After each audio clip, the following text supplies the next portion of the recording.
আসসালামু আলাইকুম গাইস। আজকে আমি রেস্টুরেন্ট স্টাইলে চিকেন চাপের রেসিপি নিয়ে উপস্থিত হলাম আপনাদের মাঝে। আমি প্রথমে 2টা লেগ পিস নিয়েছি, হাড্ডি থেকে মাংসটা ছুঁড়িয়ে নিচ্ছি।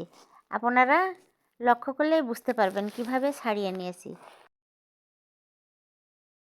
আমি একইভাবে 2টা লেগ পিসই ছাড়িয়ে নিচ্ছি। ছাড়ানোর পরে কাঁটা চামচ দিয়ে মাংসটা খুব ভালোভাবে এপিট ওপিট কাঁটা চামচ দিয়ে কেচে নিব।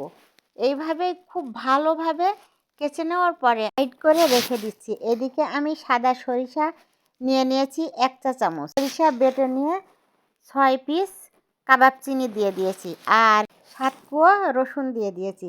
এগুলো খুব ভালোভাবে বেটে আমি মাংসের এক সাইডে রেখে দিলাম। 1 চা চামচ কালো গোলমরিচের গুঁড়া, 1 চা চামচ মরিচ গুঁড়া, হাফ চা চামচ ধনিয়ার গুঁড়া, 1 চা চামচ জিরার গুঁড়া আর হাফ চা চামচ হলুদ। এগুলো দিয়ে খুব ভালোভাবে মাখিয়ে নিব।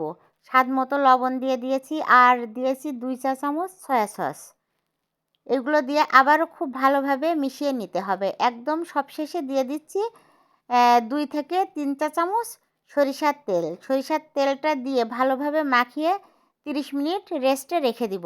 বেসনটা আমি তৈরি করে নিচ্ছি। বেসনের ভিতরে আমি দিয়ে দিয়েছি হাফ চা চামচ গোলমরিচের গুঁড়া আর হাফ চা চামচ মরিচ গুঁড়া আর একটু লবণ। এটা দিয়ে ভালোভাবে মিশিয়ে নিয়েছি। মিশিয়ে নেওয়ার পরে আমি 1 পিস মাংস উঠিয়ে নিয়েছি কাবাব।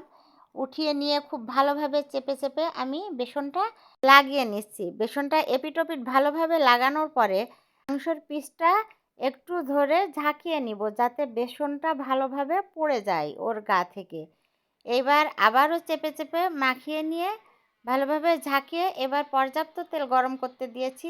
এবার মাংসের পিসটা দিয়ে দিলাম। তেলটা কিন্তু খুব ভালোভাবে গরম করে নিতে হবে।